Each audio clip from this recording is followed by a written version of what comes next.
NFR. NFR Extra is a podcast dedicated to the Wrangler National Finals Rodeo and features icons and personalities that embody the Western lifestyle.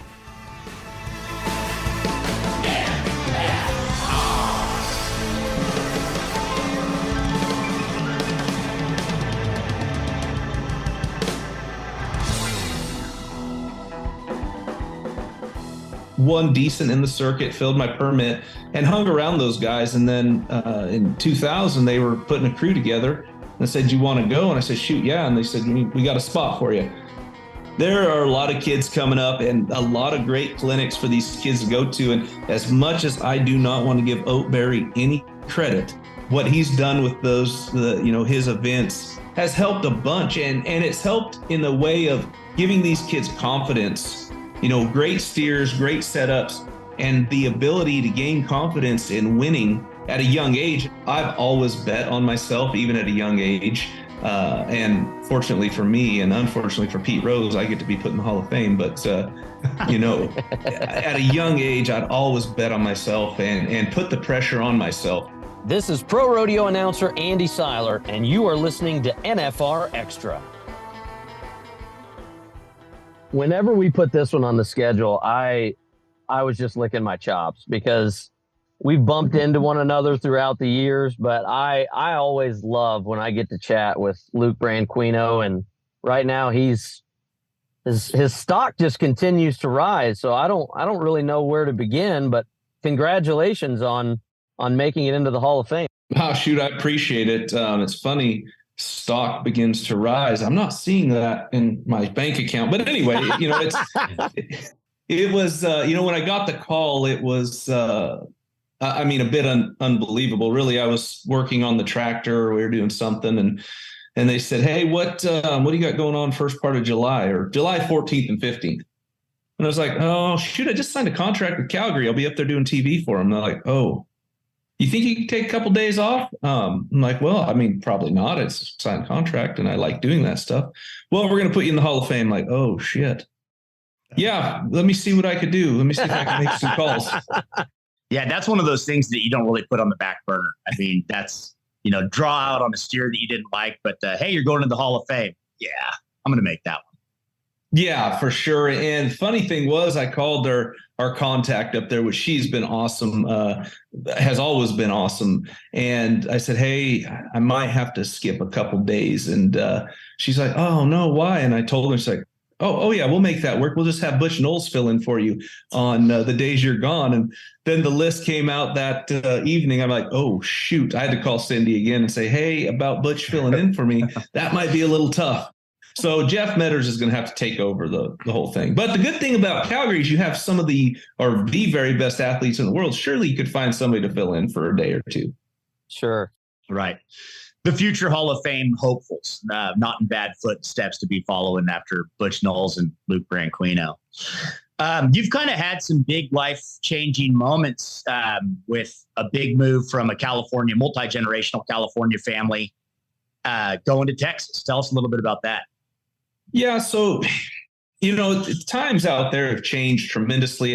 And what I mean by that is, 30, 40 years ago, it was probably one of the best farming, ranching communities in California, right there on the Central Coast. And then here comes the vineyards, the wine growers, and they started, leasing cattle pasture for 100 times what it was worth, 10 times what it was worth for that matter. You couldn't afford it to run cattle on. And then the vegetables obviously have been there for so long, and the price of land just to lease for cattle pasture, or even growing hay to feed livestock, has gone up considerably. And it was a tough decision, but we couldn't make it work. We weren't big enough to stay there to make it work, and we weren't small enough to make it work to stay there, if that makes any sense. And to be honest with you, not to get into the political aspect of it, but the people that were moving up to that valley because of how wonderful it was weren't in the same mindset as my family and the way we wanted to go about living and make a living and raise our kids. And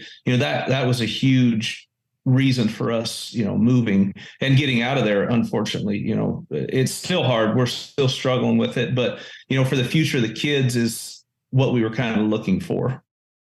But that wasn't just you and your wife and your kids. That was your entire family, right? Yeah, so my folks moved out with us. They're in the same piece of land right now. We actually split it with them. My oldest brother, Tony, he's in Stephenville, which is about 40 minutes from us. Casey, my middle brother, he moved up to Oakdale with his situation with his kids. He couldn't leave the state right now. So, yeah, they're, pretty much everybody up and left. We do have 1,000 acres we kept out there that my dad it's been in the family for the last 60 years as lease property. We farm it and run some cattle, and we have a great guy that had been with my dad since before I was born that's looking after that, and we'll go out and we'll brand and farm and do all that when we need to go out there and do that. But as far as leaving everything behind, that's pretty much what we did. So what does Texas look like for you now with the family? It's great. The community we're in Hyco. The people are awesome. The kids are still struggling, trying to make friends and just, I guess that's such a huge change. And you don't realize the emotions that they go through.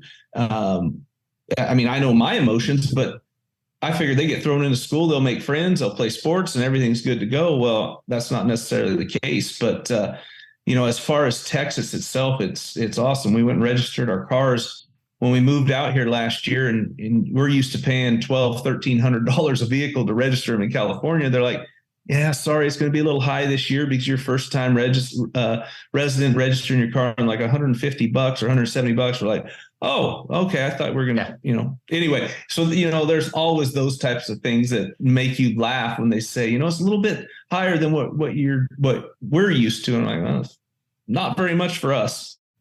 Yeah. That Hyco, so you got Bobby Kerr and Tomas Garcia Lazo living in Hyco there. Did they have any influence in pulling you there, or what took you to that particular location? No, actually, I've driven through Hyco multiple times, rodeo in the last 20 some years. And honestly, I didn't even know Thomas lives here. I'm going to have to go see him. We've been here for a year. I'm going to go see Thomas. I love him. Bobby Kerr, ran into him a few times. Cody Ole, Justin Schaefer, I rodeoed with him last year. I went, and they live, actually, it's been amazing for us. They live maybe 10 minutes, not even from the school, about 20 minutes from us. So that's where Cade, my oldest, has been going to shoot dog, and Justin's been helping him a bunch. Him and his wife, Katie, and their girls have been amazing. It was kind of nice to have somebody like their family like that. It helped bring us into kind of feeling more comfortable in an area that we're not from. So, other than knowing the town when we drove through it rodeoing, there wasn't anything that pulled us to it. We just found a place we liked and went from there. Will there be an extent of farming happening on this location? Yes. Yeah. So in fact, there is, when we bought it, it had 40 acres of farmland on it. And then we just cleared probably another 40, which when you hear about cedar trees and mesquite trees, and you do not realize how big of a pain in the ass they are until you start clearing the land to pluck them. And oh my goodness. I could remember watching Young Guns when I don't know if you guys remember this, when they're riding through the mesquite patch and they're pulling those thorns out of their side after they got done being chased. I'm like, well, that's a bunch of crap. That's not real. I'm telling you what, those mesquites are for real. And that was pretty spot on with what they did in the movie. They're something, I tell you. Well, obviously you don't get into the Hall of Fame just as a fluke. You earned that right, and it's an honor that you shouldn't take lightly. But I want to circle back to the very beginning, Luke. Was there a point in time early on, high school, college rodeo, a moment where you said, hey, I could do this for a living? What was that moment like when you realized I can beat these guys I've looked up to my whole life? Well, I'd say it started, in college, in high school even. I loved every event I did. I didn't swing a rope very good, so I gravitated more towards the steer wrestling. I worked my butt off at it from the time I jumped my first steer. And the simple fact was I worked at it because I didn't want to hit the ground. I hated wrecking. So I worked at it hard so I didn't, take those bustings that I'd seen some of the other kids take. So I worked at it hard. College or high school, won the state finals in my sophomore year. And then I got injured my junior year, won it my senior year, and then went on to college and had a lot of success. And I thought, I'm going to give this a shot. and went to a steer wrestling clinic my senior year with Trav Cadwell and Vince Walker. And those guys, Trav made the finals once and Vince had missed it multiple times, but was really close. And they knew the ropes and how to get up and down the road, and from California. So when I graduated, I went to college rodeo and circuit rodeoed out there, and won decent in the circuit, filled my permit, and hung around those guys. And then in 2000, they were putting a crew together. And I said, "Do you want to go?" And I said, "Shoot, yeah." And they said, "We got a spot for you." So took advantage of that. And, from the time they offered me to get in the rig and then we actually went, I felt like, I have a chance to excel at this. And it just kind of went from there. Who was your biggest influence during those early days? Well, starting, John Black was a guy that had just missed the national finals. He was from Lompoc, and he steer wrestled, and he'd been coming out with my brother Casey and another gentleman by the name of Joey Ames, and they were starting to practice. And I was young. I was 7th grade maybe. And my dad would always get some little steers from a shoot dog. And John was so inspirational as far as, always positive. For a young kid getting drug around that could get discouraged so easily, he kept me positive and kept everything going. And I could remember at a young age, John always there, trying to help and make things better. And technique wise, that's kind of where I found my foundation. So I looked up to him a lot. And then Trav Cadwell helped me so much. In fact, a lot of those years that I was making the finals, after every run I make, I'd call Trav after he got to watch it on whatever it was, ESPN, CBS Sports, GAC, whatever channel it was on at that time. And, we would pick the runs apart. But at a young age, Trav taught me a lot of just being really technically sound. So, having him in my corner was huge too. It seems like right now that there's a lot of events in rodeo that are kind of doing pretty good. There's some up and comers, and there's some sparsity in that. Like you've got some real shining stars, and you got some guys that are hoping to be there. From what I see at like the Oakberry Junior Steer Wrestling World Championships there at the Junior World Finals, there is a pile of talent that is moving up in the world of steer wrestling. Is that just my unprofessional opinion? Or do you kind of see that there's a lot of kids coming up?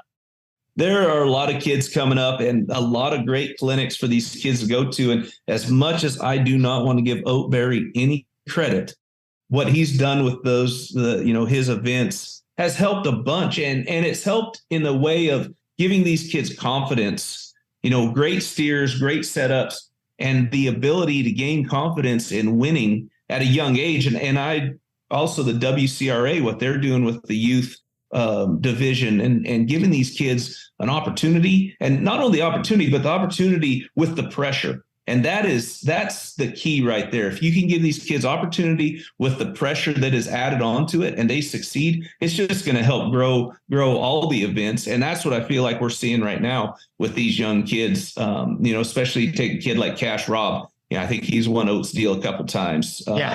And Bridger Anderson made the national finals. These kids that have came up through those levels, and now you're seeing them succeed at a young age. And I think a lot, again, I don't want to give Oat a lot of credit, but it's helped that young generation tremendously. He's so much bigger than me that I'll give him whatever essentially he needs. Yeah, but you could outrun whatever I think. Yeah, I don't know if that hand would reach out and just grab a hold of me and crush me before I could get too far. Let's take a quick pause, and we'll be right back. Want to relive the best NFR moments from the last 37 years? We've got you covered at NFRExperience.com. Check out the NFR History tab at the website for a walk, or should we say gallop, down memory lane. You'll find images, recaps, and videos from the greatest moments from the last 37 years in Las Vegas. From Ty Murray to Trevor Brazil, Louis Field to Casey, Charmaine James to Mary Berger, Fred Whitfield to Joe Beaver, and everything in between, you'll find it here. There's something for all rodeo fans. Check it out at NFRExperience.com, because legacies and memories are made in Vegas. Yeah, so like the pressure that you're talking about, is that competing on a larger scale at a younger age is what you're speaking of? Yeah, competing on that larger scale, and the money that's up. These kids can win 20, 30,000 at some of these events. And I'm speaking more of the finals or WCRA events. And, when you're setting yourself up for that type of opportunity, even the pressure at the smaller events can build on you. Okay, hey, I need to get 10 points at this event so I have an opportunity at that big money at the finals. Well, these are pressure situations you don't really get in junior high and not saying high school rodeo, but just when you're talking about that much money, it adds the pressure. I don't care where you're at.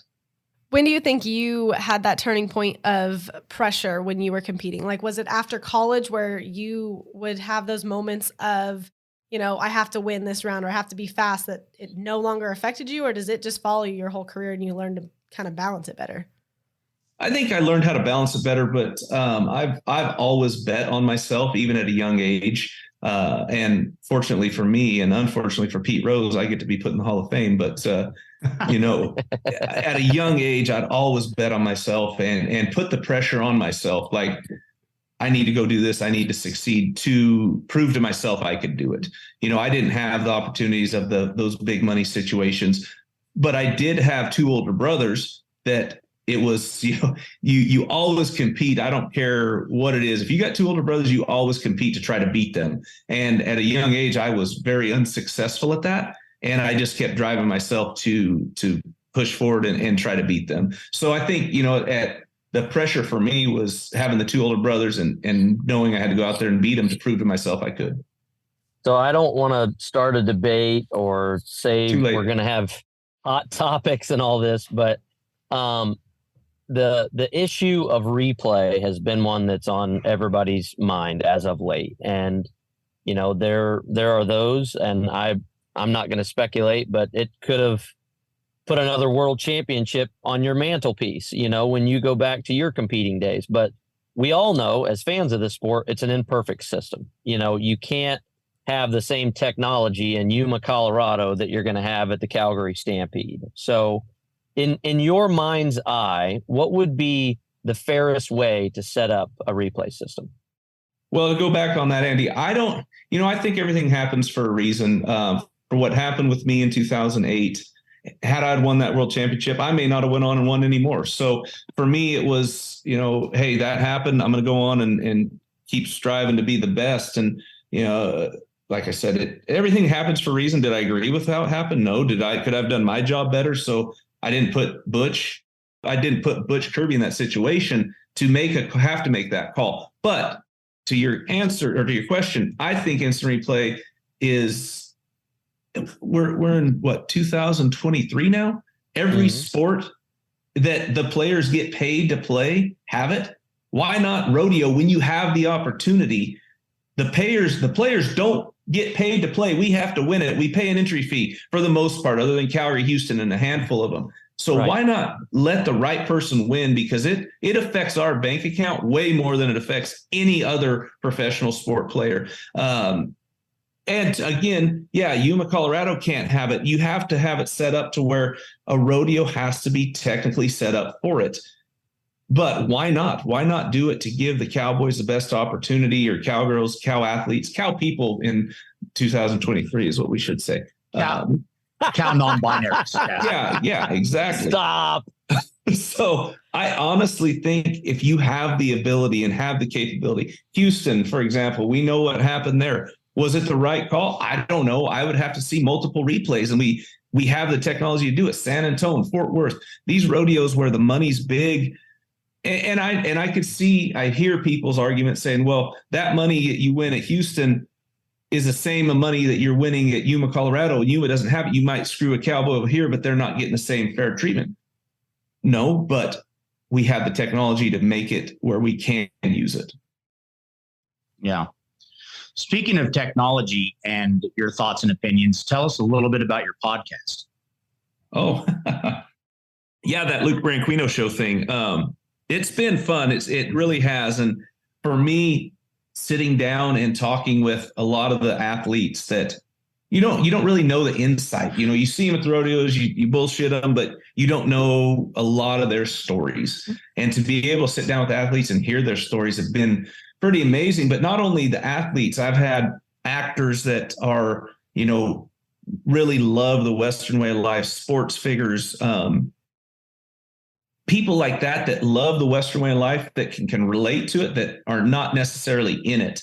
Matthew Reese, he's an actor that I've met several years ago, and we went on a hunting trip, and he just loves everything about the Western way of life. He's Perry Mason in the HBO show Perry Mason. He was in Brothers and Sisters. I mean, this guy has some credentials, but always loved the Western way of life, grew up riding horses. And, for him to be able to speak on it and say how much of an impact it's having on the world today is huge. And I've enjoyed everything about that, and looking forward to it just getting bigger and better. Now, how did you get behind the mic at all for a part of your career? That's a great question. And I often ask myself, how did I get into this situation? Randy Bernard, well, let's go way back. In 2005, I got hurt and had surgery and didn't make the finals. And at that time, I think it was Pro Rodeo Radio. I honestly can't remember the name, but they asked me to get on board and do radio with a gentleman by the name of Jeff Tracy. And that was really my first experience behind the microphone. And obviously I did have a face for radio, so it fit me well. But, so that was my first experience. But the other thing, when I got picked up by the U.S. Army, they had us do media training and learn how to speak in front of the camera and talk to people, which I honestly think every professional cowboy should have to do. Amen. All it's going to do is enhance our sport and make us look more professional. But that helped me a lot too. And then Randy Bernard asked me to do the American one year. That was my first time stepping really in front of the camera and calling action of a rodeo, other than the interviews that I was doing, prior to that. So that would have been, I'm trying to think what year I did not. I think I got hurt again. Amazing. That happened so many times. But that was kind of my first time was behind the camera, was with the American. So who's been helping you as far as critiques and encouragement? Because I don't care how many times you've been behind a microphone, you need people to give a little bit of both. So who do you kind of either reach out to, or who's helped you in going, hey, this is great, or all right, maybe don't do this as much? Oh, there's been lots of people, obviously, you have a lot of critics when you get in front of the mic or on not camera. The trolls, Luke. I'm not talking about the trolls. Nobody trolls you. Yeah, Andy's looking for the people that helped you so that he can get their numbers and get a little help himself. Well, Shauna Schmidt, she's with the PBR, and actually she was one of the first, I guess she would be the stage producer at the American. I'm sorry, Shauna, if I didn't know your exact position there, but she's become a great friend. I call her on anything, but she was there the very first time. I think I was doing and commentary work, and she said, hey, speak up here, do this, do that. And it was really helpful. Joe Lavero, he's the president of Teton Ridge Sports and Entertainment now. He was a big fan and always helped me. Jeff Metters, I mean, working with Jeff and Butch, mm-hmm. Joe Beaver, every one of them had awesome words of encouragement, or, words that they critiqued you, but it was to help better you, and to have those type of people that are willing to sit there and tell you the honest truth is good, because you don't want them blowing smoke and making you look silly. It's very true. That's for sure. And I will say, my wife, I can't remember what year it was at the finals, but there was one word that I kept saying over and over, and she, I guess, politely said, do you mind stop saying that word? I'm like, what word? And she said it. And I'm like, oh my God, I've been saying that multiple times. And I don't know if you guys ever get caught in that rut. Oh, yes. It can happen. It is. And that's the one thing too, that I think that you see when you are in a cam situation. So like if you're behind a TV camera, if you're in a radio booth, you don't get that automatic return of what somebody thinks about what you said. Mm-hmm. And I'll sit there, and I'm bad about that too. I'll get one thing. Okay. All right. If I say this one more time, somebody just slap me in the face. I mean, I'll literally tell a secretary, like, listen, if I say this one more time, you got to tell me, because I'm just stuck on this word. Right. I don't think it helps me at all, but I am aware of when those situations happen, and it is hard to be able to control sometimes. You just get in a thing where you're like, Well, on the I know live for side, me, when I was doing the Luke Branquinho show, again, that's on YouTube. You could like and subscribe. It's on Spotify and Apple Podcasts and all that stuff. If anybody is listening and wants to check it out, Luke Branquinho show, YouTube, like, subscribe. Anyway, I'd watch all the shows before we post them, and every time somebody stop talking, I'd be like, well, and then they'd talk in and be like, and well, and I'm like, I need to quit saying well. So yeah, just those little words. If you want a good drinking game, you can watch rodeos on the Cowboy channel and hear how many times you hear ladies and gentlemen. And you may not make it by the end of the bareback riding. So just yeah, it is, because you're exactly right, Luke. I mean, the greatest compliment anyone can give me is you're easy to listen to. And if you get stuck on saying the same thing over and over, and it makes you hard to listen to. So you're exactly right for getting that kind of feedback. And even your wives can give you the most honest feedback. Mine usually has to pick my outfits out before I go anywhere in public. So yours does that too? Yes. Nice. Oh, I'm glad I'm not the only one. Well, we have something in common. Steve, does your wife pick out your clothes too? Me? Mm-hmm. Yeah, running suits, sweatpants. That way I look like I'm going to the gym, but I can celebrate having the father figure, the dad bod, or whatever it is. Like, how do you look like you're, lifting weights? I'm just eating a lot. Like right now, I just have a pair of short shorts on. Yeah. You can see those. Oh, no video on this podcast. Hey, so with the years that you've got going down the road, rodeo, and you've got your kids kind of moving in there, what, besides work, what do you have for free time for hobby-wise for you right now? Oh, free time. What is that? Okay, I let me like I retract had that. way more free time when I was rodeoing.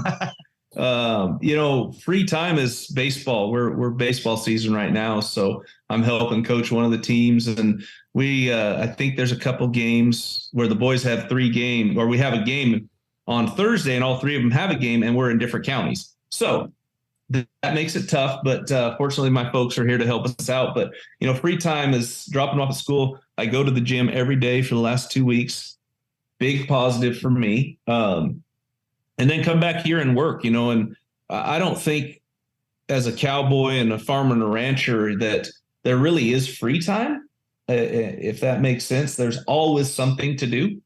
And the way I see it is if you enjoy what you do, you'll never work a day of your life. So I take advantage of that free time to enjoy my life. I like it.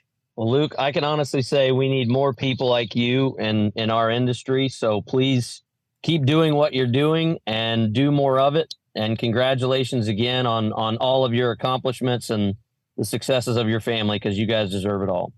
Well, I sure appreciate it. And, you guys have been huge supporters and friends, and I appreciate everything you guys do for me, but more so the sport of rodeo and the sport that we all love.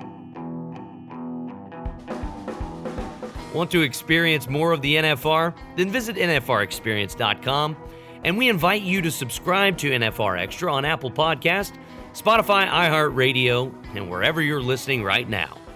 If you like what you've heard on NFR Extra, we would love it if you gave us a 5-star rating and tell your friends how to subscribe.